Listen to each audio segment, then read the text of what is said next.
Hey, I'm Sade and I'm so excited that you are here. Welcome to my first YouTube video on my YouTube channel. I am ecstatic for this channel. It is something I've sat on for a bit and now we are here. We are getting it going. So, like I mentioned, I'm Sade Kelly. I am a time management coach on a mission to help high achieving, ambitious women learn how to manage their time more effectively so that they can increase their productivity, their freedom, and their fun, right? If you can do all of that, you can truly live that holy grail life. And I'm gonna share a little bit more about me in later videos, but in this video, I know you're here because you want the cheat code, right? You wanna know how you can increase your self-discipline, increase your willpower, and just make more progress on those things you've been wanting to do and be consistent with for a really long time. Now, I deal with clients who suffer from this a lot, and I help them in under 90 days to do so. So in this video, I'm going to be sharing 4 tips, and if you stay to the end, you'll get the bonus tip, which is the one you don't want to miss, so make sure you stay to the end.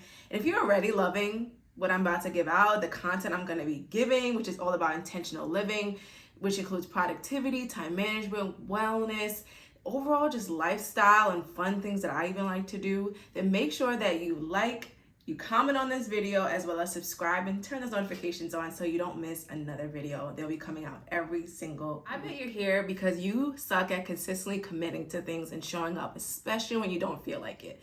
Wait, I'm not trying to come for you. Well, maybe just a little bit, because self-awareness is super important. So we have to start with where you are to get to where you want to be. Now, I know what it feels like to struggle with consistency and discipline and committing to things, because I was someone who, when I first started developing discipline, I thought I had to be 100% every single day, showing up, doing my best every single day. And what I noticed is it didn't need to be at 100 every day, because that would make me perfect, which doesn't exist.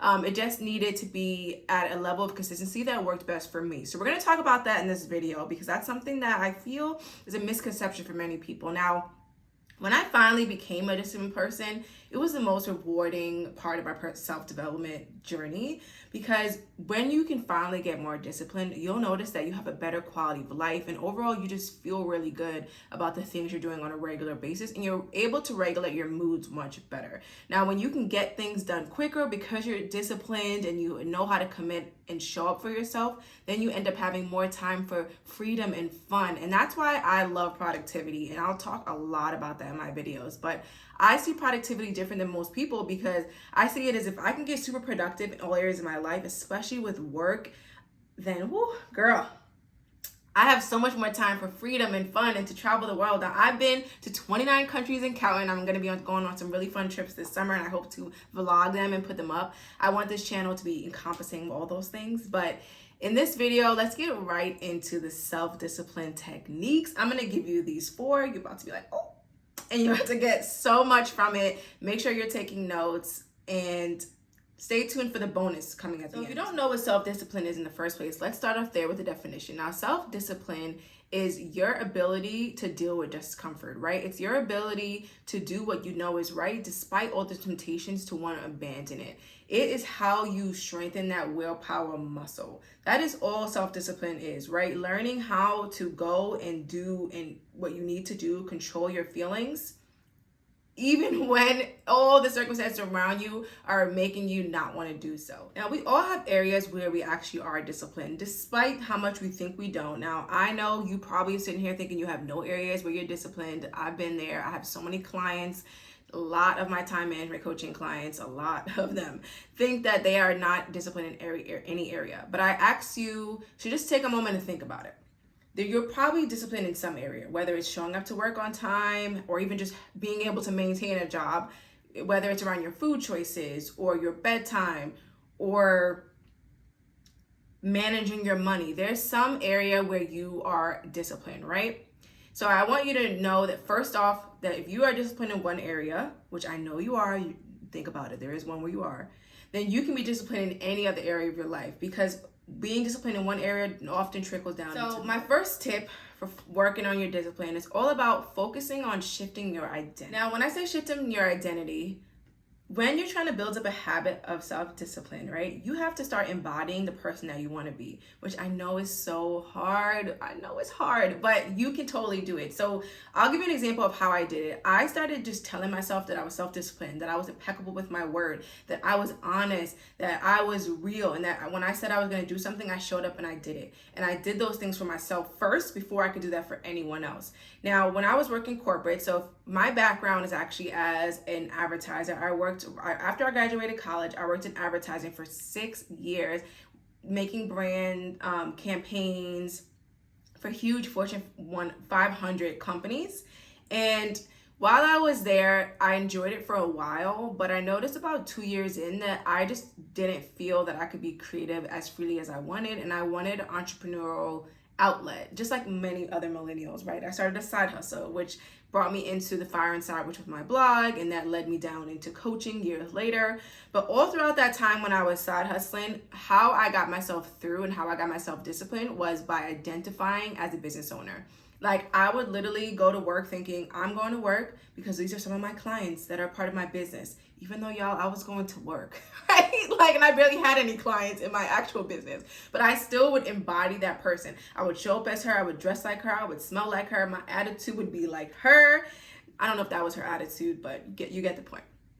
That's who I started embodying, right? I started just telling myself that I was disciplined. When I would go home after work, after I would go to the gym and be so exhausted that I would finally come home and then I would want to just watch Netflix, but I would tell myself, no, you're not about to watch Netflix. You are going to actually work on your blog. You're going to build up this business. You're going to make sure that you're getting new coaching clients.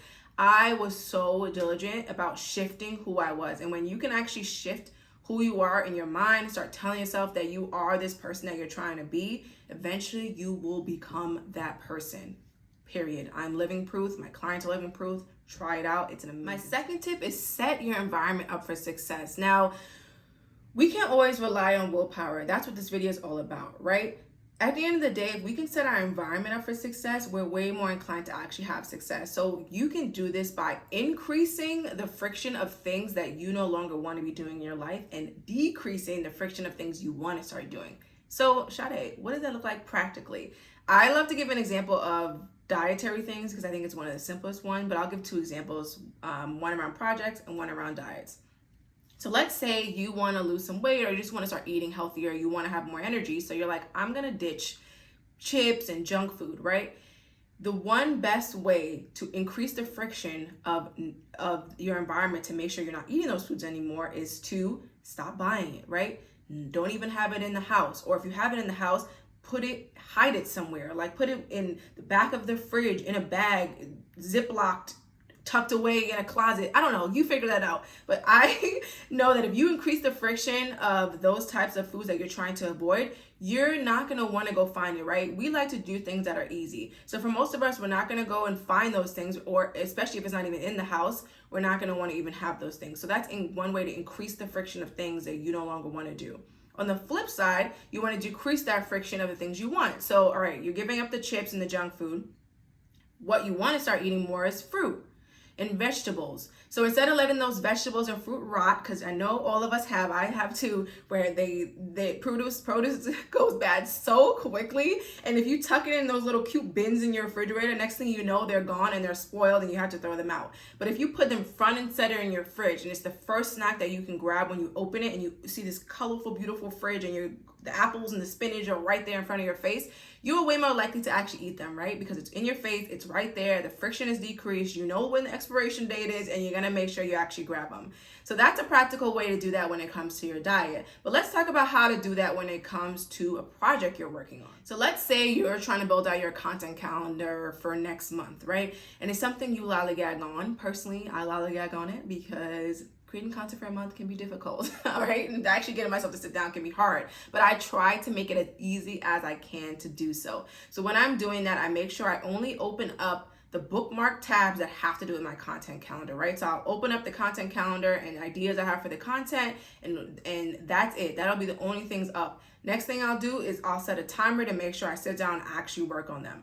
Now, this works really well because I've now prime my environment for content creation, right? I'll be in my area of my desk. I'll have my lights set up. I'll have my content calendar and my ideas up, and that's the only things on my computer up. My phone is not up unless I need it to actually film something, but that is the only thing I'll have up, right? So that's how I can decrease the friction around that project, making sure that I actually do it. And if I need to increase friction of things I'm going to get distracted by, that means I'll put my phone away, I'll close the doors, I may put a do not disturb sign on the door just so that people around me know, don't bother me, I'm trying to get something done. I'll just make sure that any distractions that will usually distract me are put away. My third tip is delay gratification. Delay gratification. That is one of the best tips I can ever give out of all of these. I will say this is one of the number one of all tips, because if you can learn to delay gratification, you're going to be so disciplined. When I say unbothered, you're going to be good, okay? So when I say delayed gratification, think about when you were a kid and you couldn't have dessert until you ate your dinner, right? Or if you were in my household, it was even more stringent than that. I had to eat my vegetables, literally had to eat my plate of vegetables first before I can get the lovely potatoes and chicken that I wanted to eat, right? So I couldn't even touch protein or starch until I ate my vegetables. So just think about it like that. Or I had to finish my homework before I can go out to play.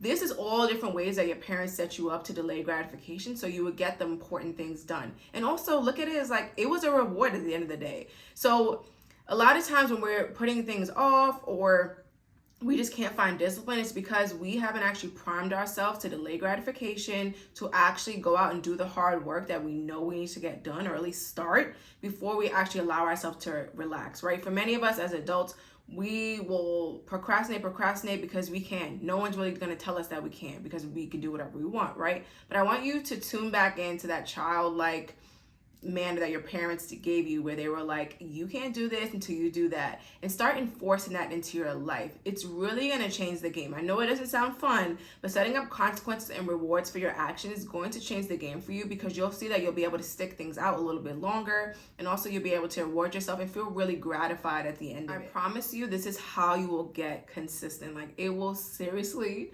change your life. Also, to add on to that tip, I would also say when it comes to delaying gratification and testing out these tips, make sure that you're sticking it out.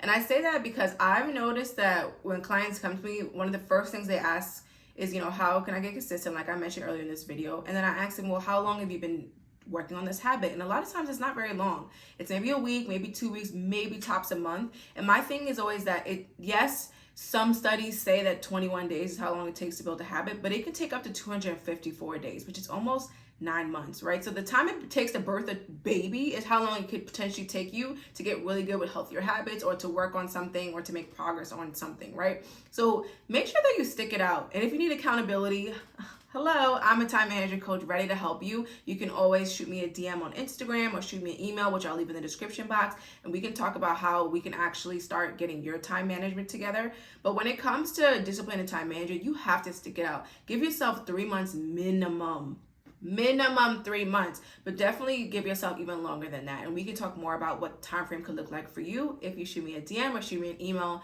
asking me about time management coaching. Number 4 is embrace the uncomfortableness. I think for a lot of us, we don't want to be uncomfortable, and that's human nature. But at the end of the day, we need to learn to sit in uncomfortable feelings, right? When you can learn to sit uncomfortableness and actually lean into it and feel it and use it as fuel to actually propel your success, you're going to see more success in your life. One great way that I did this and got really used to being uncomfortable is I did a Fearless February challenge, and it was terrifying. But what it taught me was that I can literally do anything that I put my mind to, as long as I just don't let my mind stop me. So one thing I did all throughout the month of February, I believe I did this in 2020. Yes, I did it right in 2020. All throughout that month of February, I did something that frightened me every single day. Anything from taking cold showers, which I highly recommend. It definitely regulates your body and gets you just more disciplined, or go shopping in a new area, exploring a new town, hosting an event I've never hosted, and going up to a stranger and talking to them. Like literally anything that scared me. I think I did cryotherapy in that time. Like literally anything that scared me, that I was like, I don't know if I could do this, I made sure that I did. I showed up more at work. I showed up more in my own business. It was an actually amazing month. I pushed myself to really do things that I was fearful of. And then I noticed after that happened that I became stronger as a person, and I was able to actually do things that were fearful to me in the first place more often, and that helped with my self-discipline. And one thing I was actually fearful of, and you guys may laugh at me, it's okay, I'm not bothered, okay. One thing that I did was I started meditating. And what I noticed was I was so nervous about meditating because I felt like I couldn't do it. I felt like something was broken in my mind because I could just never silence my mind for like more than like 3 minutes.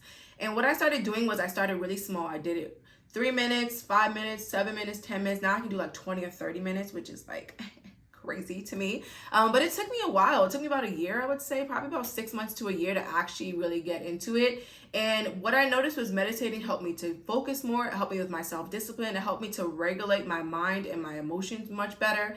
And all of this ties into your time management. I think when we think about time management, I've dealt with a lot of people who think it's just scheduling and showing up on time and time blocking, and it's way more than that. It is psychological as well as tactical, okay? And that's what I love to talk about. So find ways to just deal with uncomfortable feelings. Find ways to do something uncomfortable, at least on the bare minimum. I want you guys to do something uncomfortable every single week, something that pushes you every single week. And I promise you, if you can sit into that, you will become more self-disciplined. And when you're more self-disciplined, you will actually end up being more confident. I see that a lot of times with my clients. They end up being more confident because they're actually doing the things they thought they couldn't do.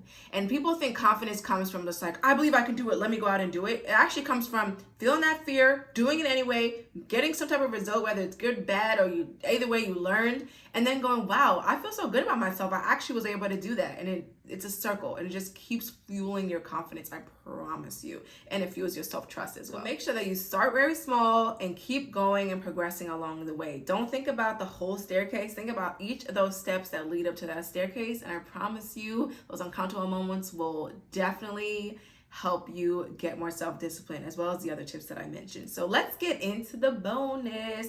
I'm so glad that you stayed to the end. If you did stay to the end, make sure you like, comment, and let me know what you liked about this video, or what you learned from this video, or what you're gonna take away. And also make sure to subscribe and turn that notification bell on. So for the bonus, my bonus tip is to prioritize your wellness. That means your self-care, your sleep, your stress management, nutrition is all super, super important, right? If you're not prioritizing your wellness, that may be why you're not self-disciplined, right? Burnout, lack of sleep, and just not taking care of our bodies is one true way why our brain just doesn't function the way it needs to. And that could be something that's holding you back from actually being self-disciplined. There's plenty of research that shows that a lack of sleep, meaning you have some type of sleep deprivation, you're not getting enough sleep on a regular basis, you're not as well as you could be, actually decreases your brain activity, specifically in the prefrontal cortex. And that part of your brain is all responsible for decision making. So if you're not able to strengthen your willpower, make better decisions, actually do what you say you want to do and commit to things, it may be an imbalance in your nutrition and your wellness that you need to shift and make, so that way you can increase. When you're tired, you're way more likely to do the things that are easiest, that require the least amount of effort, and to put things off. So I really, really encourage you to make sure that you are prioritizing your sleep, your nutrition, your exercise, moving your body. I noticed for a lot of my clients, they'll think they need a nap, and they really just they needed a walk and maybe some vitamin D and just some fresh air.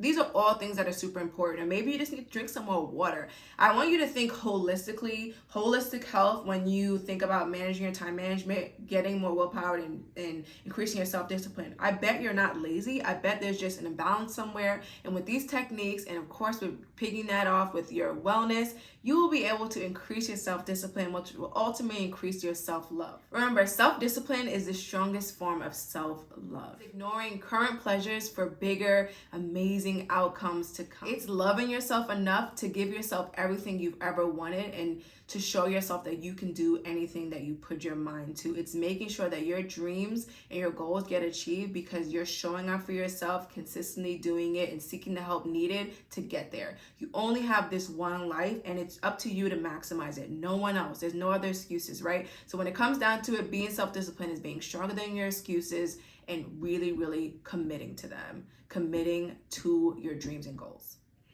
Now, bestie, I just want you to know that increasing your self-discipline is completely attainable for you. Use these tips to do so. And like I said, make sure to like, comment, and subscribe to this channel. I'm so excited for the content to come. And let me know what your biggest takeaway was. I can't wait to hang out with you some more and hear about how your self-discipline has been increased.